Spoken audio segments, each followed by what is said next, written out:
ఉండలేరు ప్రభు అని చెప్పి నిత్యము ఈ భూమి ఆకాశము దేవునికి విజ్ఞాపన చేస్తున్నాయి. అందుకే దేవుడు వాటిని చూడాలని ఇష్టపడుతున్నాడు, వాటితో మాట్లాడిన దేవుడు ఇష్టపడుతున్నాడు.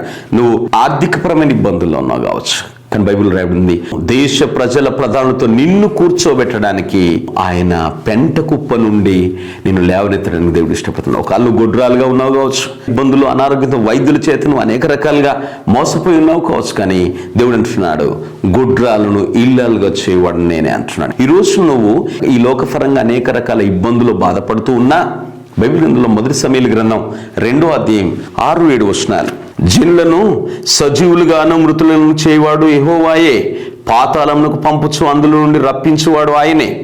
యెహోవా దారిద్ర్యమును ఐశ్వర్యమును కలగజేయవాడు, కృంగజేయవాడును లేవనెత్తువాడు ఆయనే.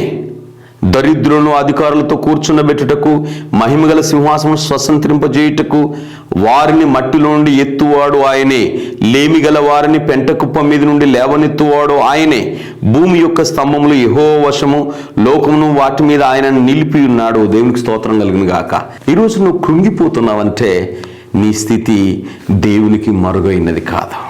ఈరోజు నువ్వు ఇబ్బంది పడుతున్నావంటే నీ స్థితి దేవునికి మరుగైనది కాదు. ఎందుకంటే నువ్వేమనుకుంటున్నావంటే దేవుడు ఉన్నాడు కానీ నాకు దూరంగా ఉన్నాడు అనుకుంటావు. అందుకే నువ్వు మాట్లాడతావు కదా, దేవుడు నా విషయంలో నాకు అన్యాయం చేస్తున్నాడని, దేవుడు నా విషయంలో నా ప్రార్థన వినట్లేడని, నేను దేవుని ద్వారా ఏమీ పొందుకోలేని నువ్వు అనేక విషయాలు మాట్లాడుతున్నావు. కానీ బైబిల్లో రాయబడి ఉంది కృంగ చేయవాడును లేవనెత్తువాడు ఆయనే. ఎందుకంటే ప్రియమైన వాళ్ళారా, నువ్వు కృంగడానికి కారణం ఏంటంటే నీ దినచర్యల్లో నువ్వు దేవునికి వ్యతిరేకంగా జీవిస్తున్న జీవితం మాత్రమే.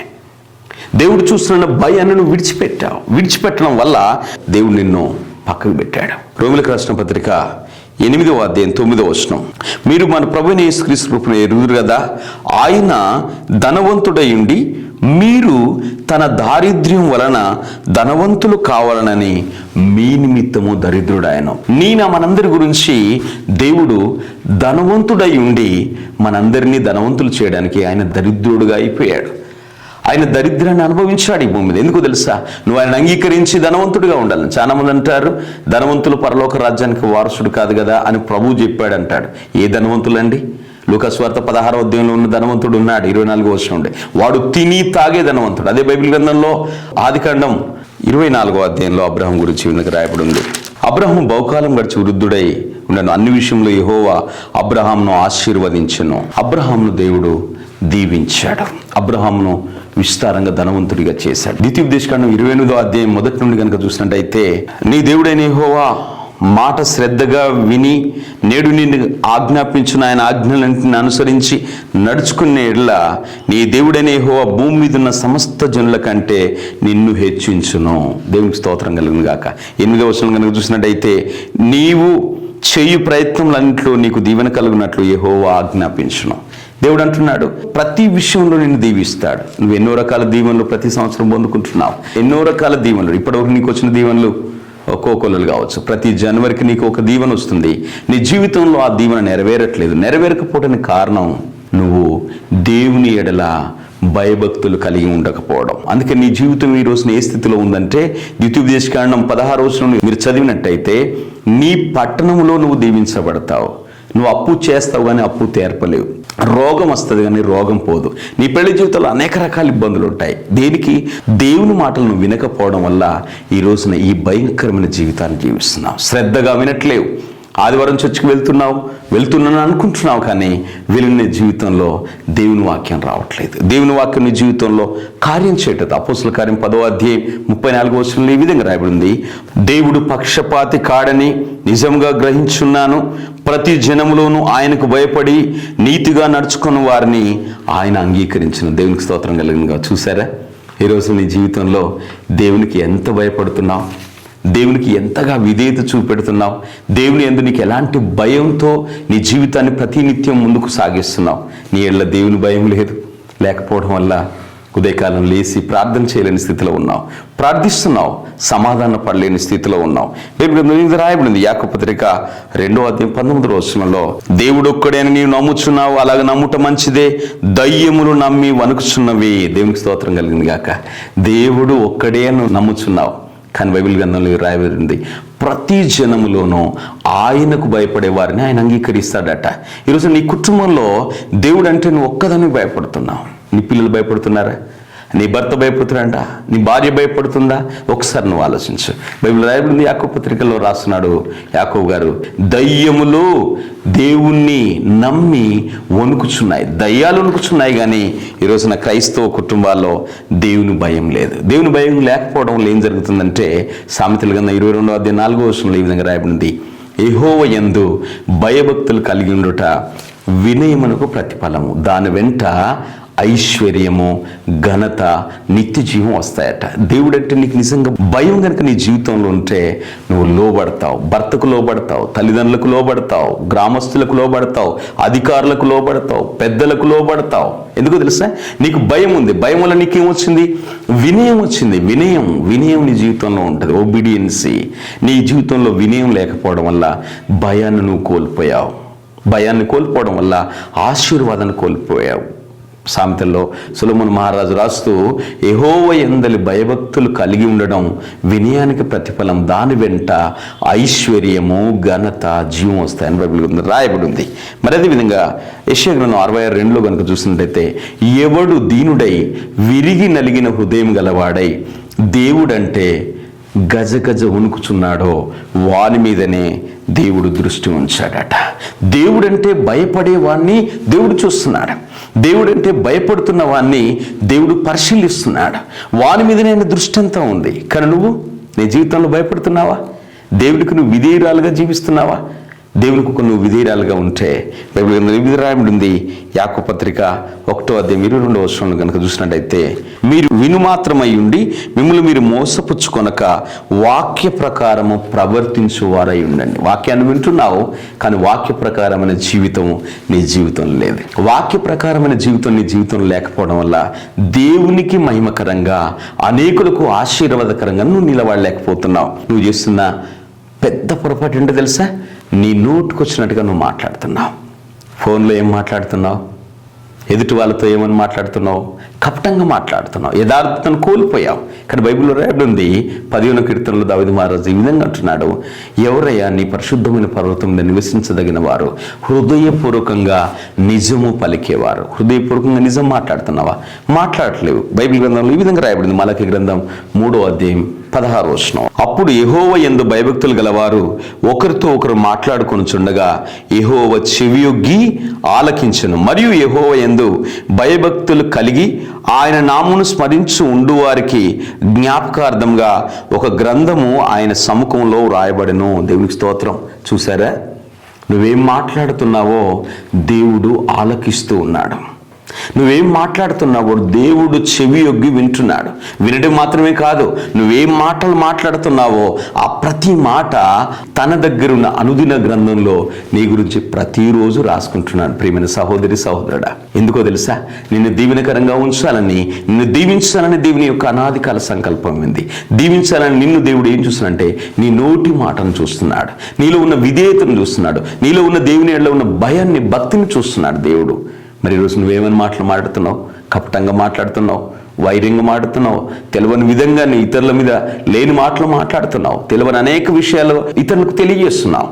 బైబిల్ గ్రంథంలో ఈ విధంగా ఉంది, హబక్కు గ్రంథం 2:11 గోడల్లోని రాళ్ళు దేవునికి మొరపెడుతున్నాయి. ఈ విషయం తెలుసా మీ అందరికీ?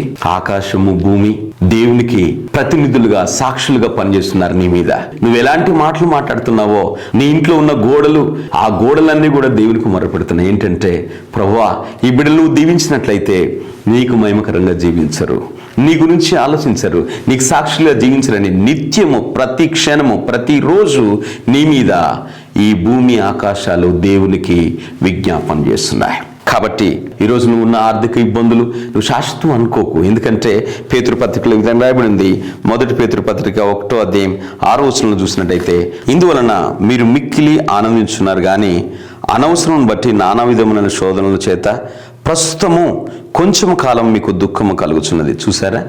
ఈ రోజున మీరు చాలా విషయాల్లో ఆనందిస్తున్నారు, కానీ కొన్ని విషయాల్లో దుఃఖపడుతున్నారు. ఇది కొంచెం కాలమే. ప్రకటన గ్రంథం 21:4 ఆయన వారి కన్నుల నుండి ప్రతి బాష్ప బిందును తుడిసివేయను, మరణం ఇక ఉండదు, దుఃఖమైనను ఏడుపైనను వేదనను ఇక ఉండదు, మొదటి సంగతులు గతించిపోయాను, సింహాసనంలో నుండి వచ్చిన గొప్ప స్వరం చెప్పుట వింటిని. దేవునికి స్తోత్రం కలిగింది కాక. దేవుడు ఉంటున్నాడు, ఇక దుఃఖము, వేదన, ఇబ్బందులు ఇవన్నీ జీవితంలో నుండి దేవుడు తీసివేస్తాడు. ఎందుకో తెలుసా?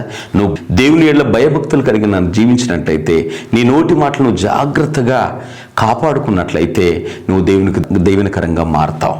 ఎందుకంటే ప్రియమైన వారలారా, ఈ రోజున దీవెనకరంగా మారడానికి దేవుడు నిన్ను పిలుస్తున్నాడు. లోకంలో వాళ్ళందరినీ పిలవట్లేదు, సంఘంలోకి వచ్చిన నిన్నే మరొకసారి దేవుడు నీతో మాట్లాడుతున్నాడు. ఏమని మాట్లాడుతున్నాడంటే, యాకోబు పత్రిక 4:8 మీరు దేవుని యొద్దకు రండి, అప్పుడు ఆయన మీ యొద్దకు వస్తాడు. మత్తయి సువార్త 11:20 అంటున్నాడు, ప్రయాసపడి భారం మోస్తున్న సమస్త జనులారా మీరు నా యొద్దకు రండి, నేను మీకు విశ్రాంతిని కలగజేస్తాను, నెమ్మదిని కలగజేస్తాను అంటున్నాడు. మరి నువ్వు ప్రతి ఆదివారం చర్చి కాడికి వెళ్తున్నావు, కానీ వాక్యము నీ హృదయంలోకి రానివ్వట్లేవు. రానికపోవడం వల్ల నువ్వు వేదన పడుతున్నావు, ఇబ్బంది పడుతున్నావు, అనేక రకాల శోధనలో ఉన్నావు, దేవుని విషయంలో నువ్వు సనుగుతున్నావు, దేవుని విషయంలో నువ్వు సాక్షిగా నిలబడలేకపోతున్నావు. కారణం ఏంటంటే నువ్వు దేవుని దగ్గరికి రావాలని దేవుడు ఇష్టపడుతున్నాడు. నువ్వు నీ కుటుంబం వేకోజామున లేసి మరి ఆయన దగ్గరికి నువ్వు వచ్చినట్టయితే, ఈ మంచి వాక్యం నీ జీవితంలో దీవెనకరంగా నువ్వు ఉంచుకున్నట్లయితే, ఒక చక్కటి వాగ్దానం నీకు, నీ పిల్లలకు, నీ కుటుంబానికి. యెషయా గ్రంథం 61:7 కనుక చూసినట్టయితే, మీ అవమానమునకు ప్రతిగా రెట్టింపు ఘనత నొందుదురు, నిందకు ప్రతిగా తాము పొందిన భాగమును అనుభవించి వారు సంతోషించుదురు, వారు తమ దేశంలో రెట్టింపు భాగమునకు కర్తలగుదురు, నిత్యానందం వారి కలుగును. దేవునికి స్తోత్రం కలిగింది గాక. ఎంత చక్కటి మాట చూస్తారు ఈ ఉదయకాలంలో. దేవునితో మాట్లాడుతున్నాడు, నీ నిందకు ప్రతిగా రెట్టింపు ఘనతను పొందుతావు, తాము పొందిన భాగమును తిరిగి నువ్వు అనుభవిస్తావు. నీ దేశంలో, నీ గ్రామంలో, నీ కుటుంబంలో నువ్వు దీవెనకరంగా మారతావు, ఆశీర్వాదకరంగా మారతావు. ఎందుకో తెలుసా? నువ్వు దుఃఖపడడం, నీ మూలుగులు, నీ వేదన, నీ నిట్టూర్పు ప్రతిది కూడా దేవుడు నిత్యము ఆలకిస్తున్నాడు. ప్రియమైన సహోదరి సహోదరుడా, నువ్వు దేవుని వల్ల భయభక్తులు కలిగి ఉన్నట్లయితే నువ్వు అనేకులకు దీవెనకరంగా మారతావు, అనేకులకు ఆశీర్వాదకరంగా మారతావు, అనేకులు ఎదుట సాక్షిగా ఉంటావు. Thank you. కళ్ళు మూసుకుందాం, ప్రార్థన చేద్దాం.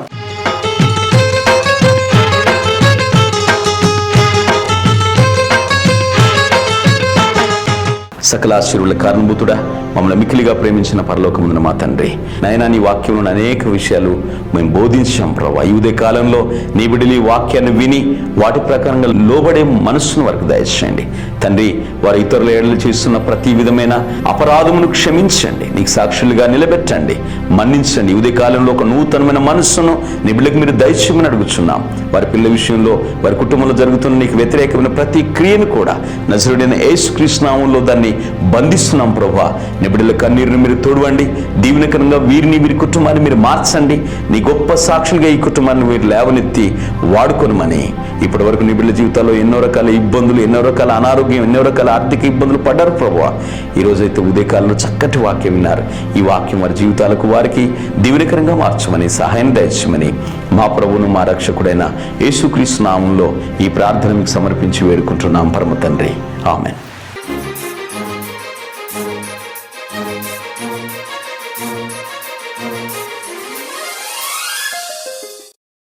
ప్రియమైన వారలారా, ఈరోజు ఉదయకాలం 10:30 గంటల నుండి మధ్యాహ్నం 2 గంటల వరకు వైఎంసీ సికింద్రాబాద్ మెయిన్ హాల్లో ఉపవాస కూడికలు ఉన్నాయి. దయచేసి మీరు, మీ కుటుంబాల్లో అనేక సమస్యలు ఉన్న మీరందరూ కూడా ఆ యొక్క ఉపవాస కూడికలకు ప్రేమతో ఆహ్వానిస్తున్నాం, రండి.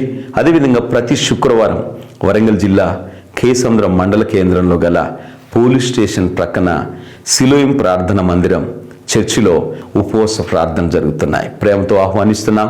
రెండవదిగా ప్రతి ఆదివారం ఉదయం హైదరాబాద్లో గల ఉప్పల్లో కృష్ణారెడ్డి కాలనీ మాధవి అపార్ట్మెంట్లో ఉదయం 10:30 గంటల నుండి 1 గంట వరకు మా ఆదివారం ఆరాధన జరుగుతుంది.